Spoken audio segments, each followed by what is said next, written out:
Just that time of year again. It's preseason. Everyone loves it. Everyone's ready for the new season. Everyone's so excited to get everything going. It's a fresh start for everyone. That being said, it is not going to go as well for some people as it is for others. So I figured now, with signings and everything getting out of the way, is the perfect time for me to go through and give out my still too early Premier League predictions. But we have a better idea about what's going to be going on just because a majority of the signings have started to come through. We don't know who's going to be sold. We don't know who's going to be bought from here on out. So I know everyone's bottom of the table team is going to be Luton. And I know a lot of you are going to hate me for this, but I'm not going to put them bottom. And I know quite a few people are going to have their say about that. But there's quite a few reasons that I think Luton won't come bottom. And the team that I do think is going to come bottom is Sheffield United, which, if you're not going to put Luton on bottom, it has to be Sheffield United. I don't think there's any other two teams that could come bottom of the table other than Luton or Sheffield. The reasons being, in a normal season, you have a team with an underdog story. You have Luton, who comes in with this horrible stadium. They've never been in the Premier League. It's a story that everyone's going to be watching. Everyone's going to be semi-supporting them. No one cares about Sheffield United. Everyone looks at their team. They have Billy Sharp up front. No one cares if Billy Sharp scores 5 goals in the season. Everyone's like, oh man, they're going back down. I barely even realized they were in the Premier League. It's like that year Cardiff was in the Premier League. No one remembered they were there. They were up and then they were down. No one really cared. But they have a takeover going on, something that can influence the way players play. It's always in the back of your mind something might be happening. The takeover could come, the manager could change. It's a whole bunch of different things that could happen in the middle of the season. And with the takeover coming, of course, they didn't want to invest anything, so no new players coming in, no investment at all, none in the youth, none anywhere. So there have been no signings. But with that being said, Luton Town is not going to be much farther up the table, as I have them in 19th. I think with that idea of everyone semi-supporting them throughout the new season, because everyone likes to see the new team do well, I think they'll have a little bit more motivation to try and get through the season. And if they had a better squad, I think I might even put them to escape relegation. I just don't think they have what it takes to do it. I think their mental fortitude will be there, just because of the mindset that they'll have being in the Premier League for the first time, being a part of something that they can make history almost. They can tell their grandkids, this is what I did in the Premier League. That'll all be there, and they'll have the motivation. Of course, growing up, they're watching all these Premier League teams play, and they want to play against all of them. They're gonna have that. They're gonna be excited to get on and play in the next season. But unfortunately, your mentality can only take you so far.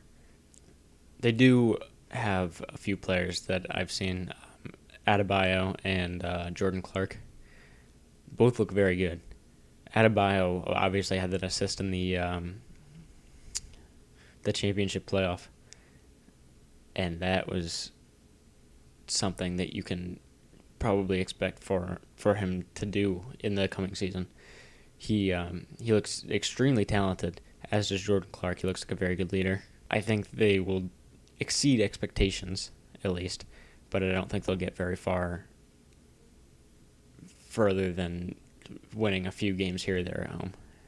In 18th, I have one that is not going to make very many people happy either. I have Bournemouth in 18th to also go down. The final team to go down, I have Bournemouth, which people are going to say they stepped it up so much last season. It's not going to happen. They've been playing so well. People are going to say it's not going to happen. But the end of last season, people will see they finished 14th last season. People will see that and they'll be like, "There's no way they're going down again." They've got it figured out this time. People are going to say that. They're going to say there's worse teams. They're going to have Everton go down. They're going to have Wolves go down. But the end of last season worries me. They've lost Jefferson Lerma. They're not a team that can be staying up. I think they overperformed for the majority of last season. I don't think they're good enough in any regard to stay up. With the lack of youth in the Bournemouth team, they're not getting any better. Dominic Solanke isn't going to score any goals for them. He barely scored any last season.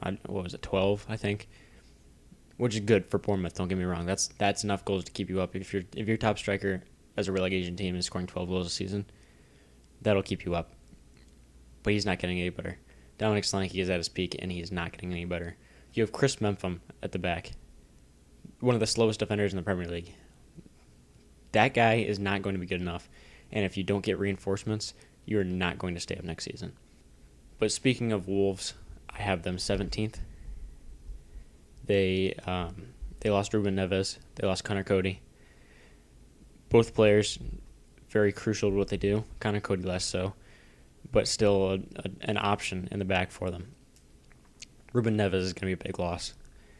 What he does in the midfield for them is very special, and the way that they're moving about their transfer business is not going to be enough. It's a common theme with the teams in the bottom four.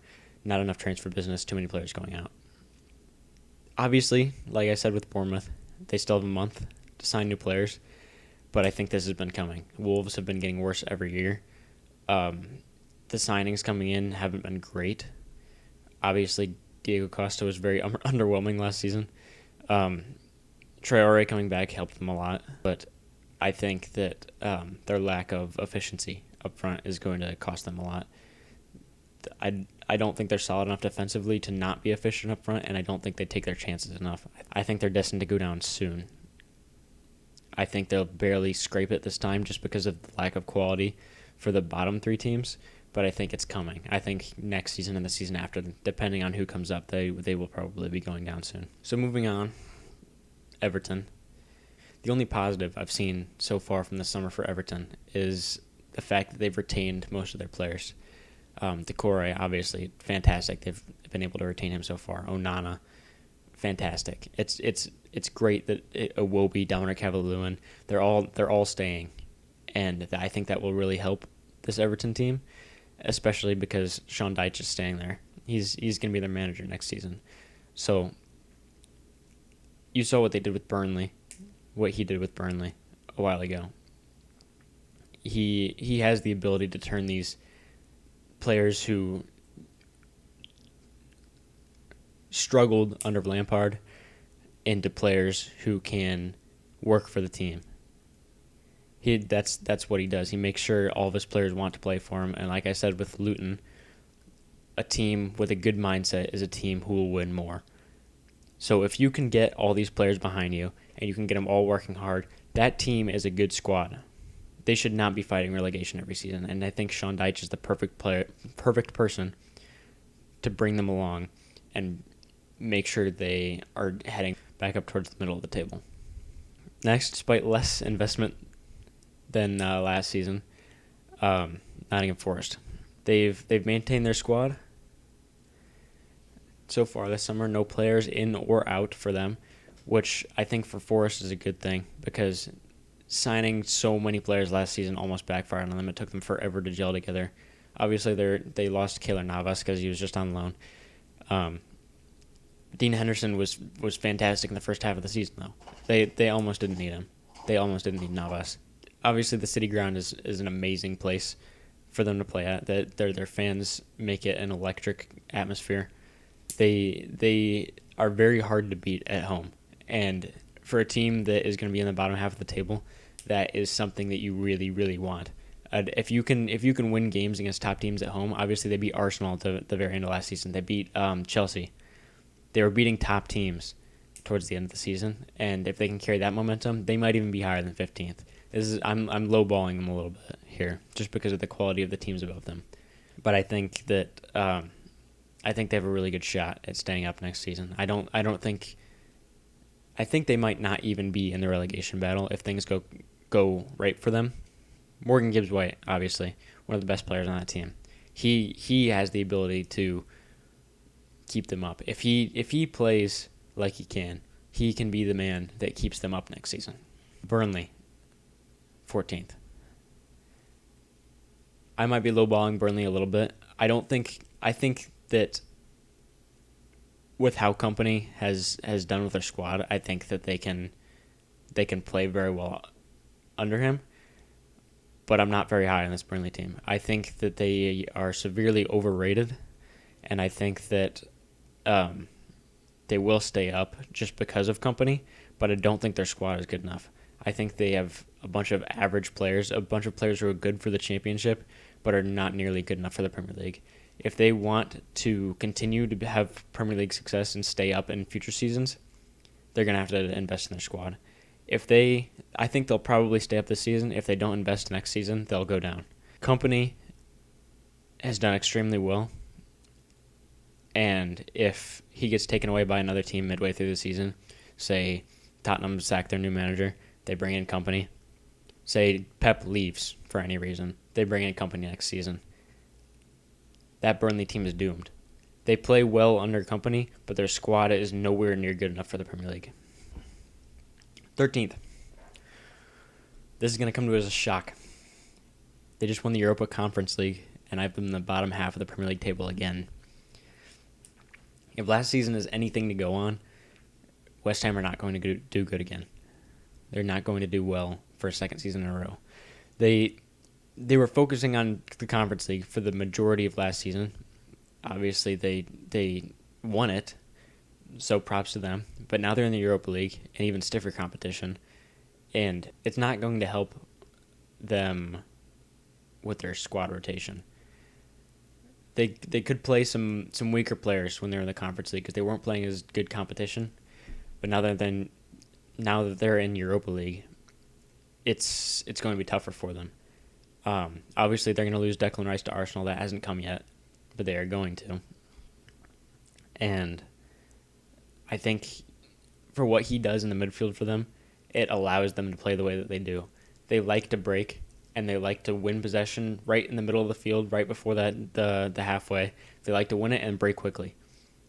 Without Declan Rice there, they're going to struggle to find someone who can pick up the ball in the middle of the field like that and then distribute it out like he can. If they try to play a similar way, I think they'll get shut down in the midfield pretty easily. I think they'll concede a lot more goals just because of the fact that Declan Rice isn't there. Although Jared Bowen can do a lot of things for them. He had a down season last year, but I think he'll bounce back this year, and I think that West Ham will not be in a relegation battle, but they will struggle in the Premier League. 12th, I have Crystal Palace, which is obviously probably a shock to a lot of people that Crystal Palace are so high on here. I have been high on the Crystal Palace squad for a long time. I think they're a very, very good team. Under Vieira, I thought they played very well. It came to a big shock to me when they sacked Vieira last season. But Roy Hodgson came in last season towards the end, and he just did wonders to that team. They have been great since he came in. And for some of that, they weren't even playing with Zaha. The big thing for me is if the squad can stay healthy, if Zaha can do what he can do, I think they have a lot of potential. Obviously, Eze, Elise, both of those players are very, very good players, and they can do damage. It's just whether or not they're consistent enough. If they're consistent all season, I think they will finish 12th. If they're inconsistent, I could see them in a semi-relegation battle again like they were last season. 11th, I have Brentford. So I've seen a lot of people say Brentford are going to finish further down than they will because of the fact that Tony is suspended for half the season.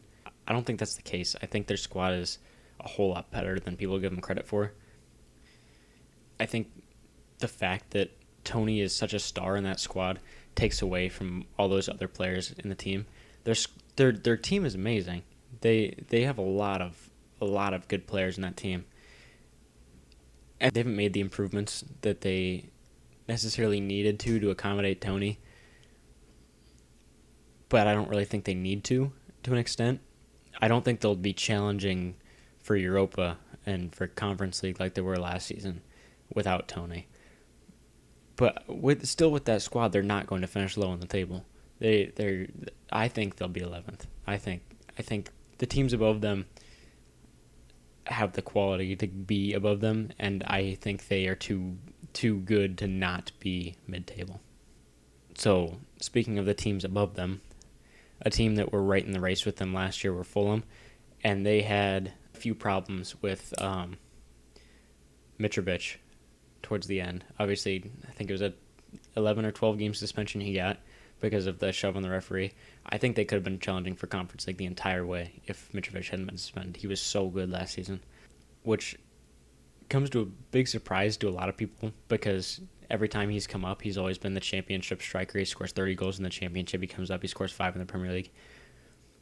And last season, he kind of shut those ideas down. He kind of told everybody, "Hey, I'm here now. I'm this guy. I've matured. I'm the man that's going to take this Fulham squad forward." Obviously, Bernd Leno is a fantastic goalkeeper. They've kept him. He's doing fantastic for them. Obviously, as an American, I'm very high on Anthony Robertson. I think he's a fantastic left back. I don't think he gets nowhere near enough credit. He's great going forward, and he is fantastic in defense. I think he's one of the best defending left backs in the league. They have an amazing attack and midfield. Their defense is pretty good, too, with Tim Ream back there. Obviously, another American. Pereira in the midfield, Palhinha. Both of those are fantastic midfielders. Pereira is a very good going forward. Palhinha can cover for him defensively. One of the best defensive mids in the game, Palhinha. Obviously, Willian, still getting up there in age, but somehow has managed to do a lot with this Fulham squad. He's been one of the key players for them. And I think that the quality they have will keep them up in the table. So to continue on with ninth place, Aston Villa, amazing end of the season. They were fantastic. No one could beat them at the end of the season. If you looked at some of the charts, if they had performed like they had since Emery came in, they would have been top of the table. I can't remember, since he came in or something like that. It was some chart that showed how good Aston Villa were as soon as Emery came in. And it was phenomenal. It was first or second or third, one of the three, somewhere that Aston Villa should definitely not be in. But if you're taking that into account, they should be fantastic coming in the next season. Unfortunately for me, I think that the new manager bounce just lasted a little too long for them, and they continued to play off this momentum. They continued to beat good teams they shouldn't have been beating. They beat all the relegation teams like they should. They were just doing phenomenal. They were doing the best that they possibly could have, the best they possibly could have wished for as soon as Emery came in. Unfortunately, I don't think that'll continue into the next season. I think they'll get beat one or two times at the beginning. Reality will hit them, and they'll start to slump again. Emery will get fired. Emery might make it into the Conference League finals. He might take this Villa team. Obviously, he's notoriously good in cup competitions. Unai Emery is the Europa League man. He is the man that takes everyone to the Europa League final. He takes everyone everywhere they've ever wanted to be when it comes to European competitions. Unfortunately, for Aston Villa, the squad they have is good enough to compete in the Premier League, but it's not deep enough. They have a team that's very, very, very good, but not a team that can compete in European competitions as well as the Premier League. If they want to continue doing that, they're going to have to invest heavily. Obviously, Tielemans was a fantastic signing for them, a signing that they very much needed to compensate Douglas Luiz in the midfield. Tyrone Mings in the back, I think he's great. I think he's a fantastic center back. I think he's criminally underrated. Ollie Watkins last season, stepping it up very quickly, very fast. I think that they will have enough quality to continue what they were doing to an extent last season, but I think nowhere near the extent that they were going after Emery signed. I think they'll continue to go, but the quality of the teams that I have not listed yet above them are nowhere near Villa. I think Villa is better than every single other team below them, but there's no way they should be finishing higher than any of the teams above them. Eighth will probably come as a shock to a lot of people, but I think Brighton will be coming eighth. I think the teams above them are going to be increasing in quality faster than they are. Obviously, they're probably going to lose Caicedo, whether it be to Chelsea, Arsenal, Man United, one of those three teams probably, maybe even Man City. It's going to be one of the teams above them. And that's going to be an issue for them because if they're going to be competing against these other teams up in the table, one of their best players just went from them to another top team. It's going to be tough for them losing a great player like that, but also the recruitment that Brighton have can make it so they can just bring in another player again. They can just find someone of Caicedo's quality that is completely unknown and bring him in, and no one would even question it. The scouting team that Brighton have are phenomenal. As of now, they've kept Estupiñán. I think he's a fantastic player. I think he's an amazing fullback. James Milner, obviously they brought him in.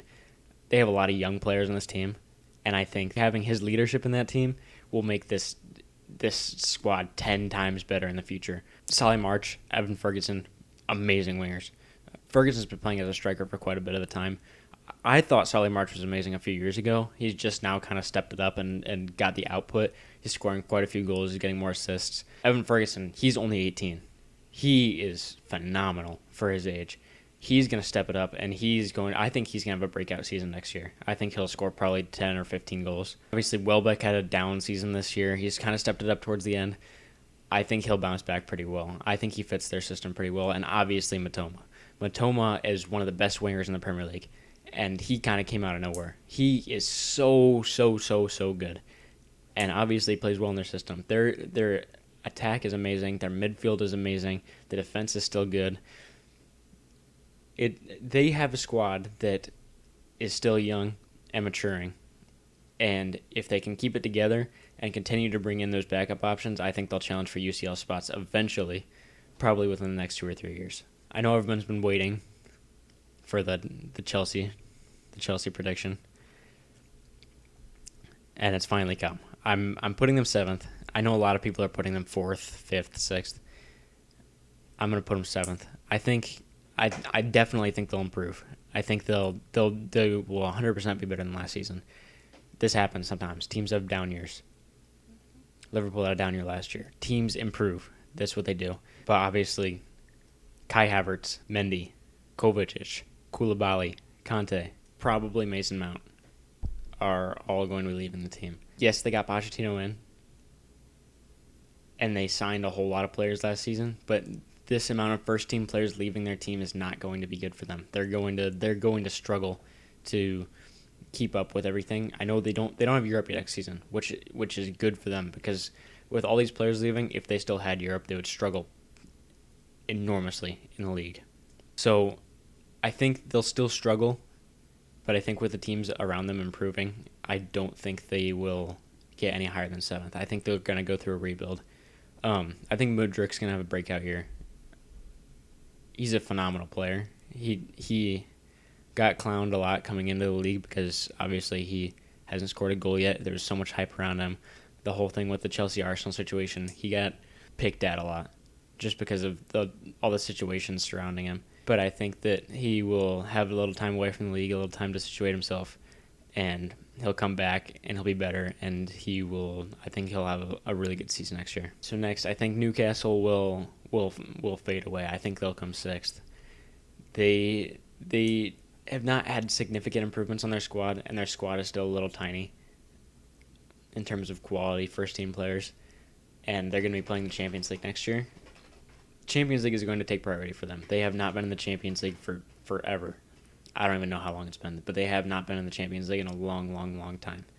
So if you have your whole team focusing on the Champions League, when they go back to the league, they're going to think, well, we don't have a chance of winning this league, but we are playing in the Champions League. Their focus for the entire February is going to be on the Champions League. They're going to be so excited to get to the next Tuesday, the next Wednesday, so they can just play their Champions League game. They're not going to be sitting there in the league thinking, this is the best part of the season for me. They're going to be thinking, I want to get in the Champions League. I want to make a run in there. That's going to be their mindset. It's going to take a toll on not only their squad rotation, but their mindsets as well. Although, with Alexander Isak in there, things can happen. That guy is one of the best strikers in the Premier League, and he's still, 23? 24? I'm not sure how young he is. He's young. He's really young, and he's one of the best strikers in the league. That guy could give every striker in the league, bar Holland, a run for their money. Their squad is great. Their squad's fantastic. But I think for a large portion of the last season they overperformed. I don't think they are nearly as good as their squad is. I think Eddie Howe had a large part to play in what they did last season. And I think with Champions League, I think Eddie Howe is going to be excited for it as well. I don't think they'll have the right things going in the background to continue on and continue making top 4 in the league, especially with the other teams around them. Liverpool coming back, Arsenal improving, Man City being Man City. It's going to be tougher for them this season. Now this one, I know a lot of people are going to be angry about because of how bad they were last season. They were atrocious last season. They were the worst team. It was unexplainably bad. Tottenham Hotspur in 5th place. This could change between now and the end of the season. Between now and the start of the season. They've kept Kane so far, which is big for them. And Kane might stay. I feel like Kane will stay. I don't think he'll go. I think he will play another season there. He'll try to get the goal record, and then he'll go off to Madrid or Bayern or somewhere. But even without Harry Kane, the squad is still very, very, very, very good. And it's not like they have been overperforming the last few years. They underperformed heavily last year. The rest of the team did. Kane was so good last year, and he's the one that kept them in those top 7 spots. But if you take Kane out of that squad and move on to the next season, that team is not just going to dissolve. That team is still very good. Obviously, James Maddison got added in there. He can play a huge role, especially if Kane leaves. James Maddison's going to fill in as the playmaker in that team. He's going to be the one that everything goes around. He'll lay it off to Son. He'll lay it off to Kulusevski. Everyone is going to be going through James Maddison once Kane leaves eventually, whether it be this season or next season. So I don't think Kane leaving is the worst thing that can happen to Tottenham. And also, if Kane leaves, they get anywhere from $70 to $100 million for that transfer. They're going to reinvest that instantly. They'll probably find a new striker somewhere that they can bring into their team. In 4th, someone that I am not very high on, Manchester United. I think they overperformed for a large portion of that purple patch they had last season. Ten Hag is a very good manager. He's not good enough to make the squad what they need to be, though. Varane's getting older.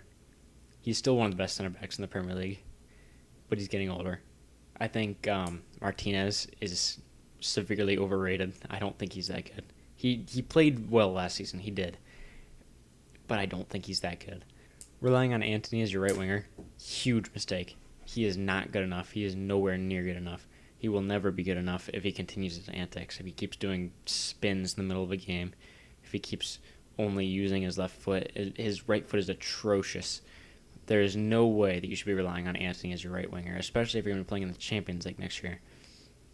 The proper additions were not made this summer so far. Mason Mount was added. They don't really need that position, though. Christian Eriksen is getting older. Mount's going to fill that role eventually. But you haven't really made any great squad-changing additions that could boost you up from last season. They were way too inconsistent last season. Obviously, they won the Carabao Cup. They made the FA Cup final. They lost to City. Whatever. Everyone loses to City. But the team in the league is not consistent enough. They go one game losing 2-3-0 the next game. They win by 4, and then they go to Liverpool. They lose 7-0. It's not good enough. The team is way too inconsistent. The mentality of the team is horrible. It's not a winning mentality at Manchester United. Ten Hag is trying to instill that. I think eventually he will. I think give him 2 or 3 years, and Man United will be a very, very top team again. But next season, I don't think it's going to happen. 3rd place, Liverpool. A very down season last year. Towards the end, we saw what they could do. They are scary. Darwin Nunez will have a breakout season next year. I can guarantee that. He is going to be very, very, very good. The amount of times he hit the post or just narrowly missed chances last season was insane. He is going to be so, so good next season. He's going to be a lethal striker. He's going to be one of the best in the Premier League. I guarantee you he'll be on that top scorer chart next season. He is going to be so good. And Salah found his form again last season. Cody Gakpo was signed. That's where it takes a turn for the worse. I think that Gakpo is going to very much underperform again next season. I don't think he's that good. I watched him at PSV when he played Arsenal in the Europa League. He was really good in that game. But I think the pressure of the Premier League kind of gets to him a little bit. He's still young. He has a chance to develop, but I don't think next season is the season that he breaks out. I think he still has a while to develop before that happens. Obviously, McAllister and the one guy from the Bundesliga, whose name I can't pronounce, those are both great signings. Amazing signings. McAllister, fantastic signing. The other guy, even better. I'm not even going to try to say his name. But two great signings for Liverpool. Great additions to the squad, especially since they're going to be playing in the Europa League again next season. They're going to need that squad depth. And it looks like they're getting it with these two signings. Obviously, inconsistency last year at the beginning, and then they steamrolled the second half of the season. They got themselves up from 10th to 5th by the end of the season. They were so good. I think they'll have a really, really good year next year. I think they'll come third. But obviously that means that we have two teams left. And I wish it wasn't Man City to win again. But unfortunately I think it will be. And I think that means that Arsenal will come second. Declan Rice to be added to Arsenal. Obviously Timber might be on his way too. Kai Havertz, okay addition. We'll see how he goes. I think he might be good under Arteta. I think it will be closer this year. I think it'll be a lot closer this year, especially if the signings from Man City go the way of the other teams in the league. And when I say that, I mean if Bernardo Silva goes to Saudi Arabia, like he's been rumored to. If Riyad Mahrez goes to Saudi Arabia. Like, things like that. If City loses their squad depth and cannot compete in the Champions League and the Premier League like they have been the last few years, where they can just put out this amazing team and then not have to worry about whether or not their squad's going to be tired for the next game. If their numbers are shriveled come the start of the season, I think the title race will be very close, and I think Arsenal might even finish first. Saliba, Saka, Martinelli, they're all going to get better. I think Saka and Martinelli will have amazing seasons next year. Saliba is going to be the best center back in the Premier League next year. I'll say that right now. He is so good when he's healthy. And I just saw today he just got back into training. So he's going to be deadly from the start of the season. I can guarantee you that. Odegaard. I think he gives every midfielder in the Premier League a run for their money. He is phenomenal. He is one of the best in the league at distribution.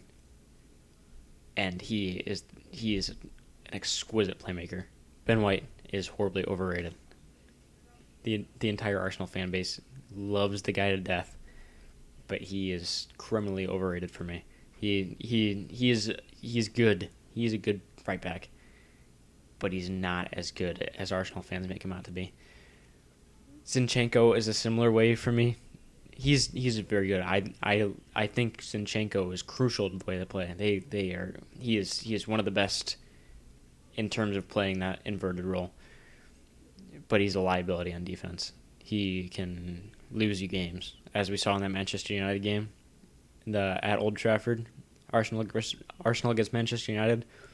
The one goal for Antony on his debut decided the game. That game was turned on its head when Antony scored that goal, and it was because Zinchenko doesn't know how to defend. Obviously, City lost Gundogan to Barcelona, and they brought in Kovacic. Not a good enough replacement. Gundogan is one of those guys who is going to transform the entire season for you. He's so clutch, and he's a guy that makes your whole team play differently when he's in your team. You will see everyone moving around him because he's the facilitator almost. He is the leader of that team. He's the heart of that team. He's the heartbeat. People look at him and then they think, wow, we need to emulate what he's doing on the field. But obviously he's not there anymore. So they're going to have to find someone else to look to. Maybe Rodri, maybe Bernardo Silva, but Bernardo Silva might be out of there. Well, we'll see what happens with them. It kind of depends on who's going out and who's going in. But as of now, if the squads were to stay as they are, I think it's Man City first, Arsenal second. The other reason being Erling Haaland. He's just too good. He is just way too good. He is going to probably break his goal-scoring record again next season. And the entire Man City squad is just too good to not win the Premier League again. If they do, if they don't, it's going to be Arsenal. I don't think Liverpool... I think they have a chance, but I don't think they have as good of a chance as Arsenal. I think too many people are writing off Arsenal just because they have Champions League next year. But obviously, yeah, those are my thoughts on the league. I think it's going to be a fantastic season, and I'll do another updated one as soon as the season starts. Prior to the first match day, I'll make another one, and we'll see how the squads have changed.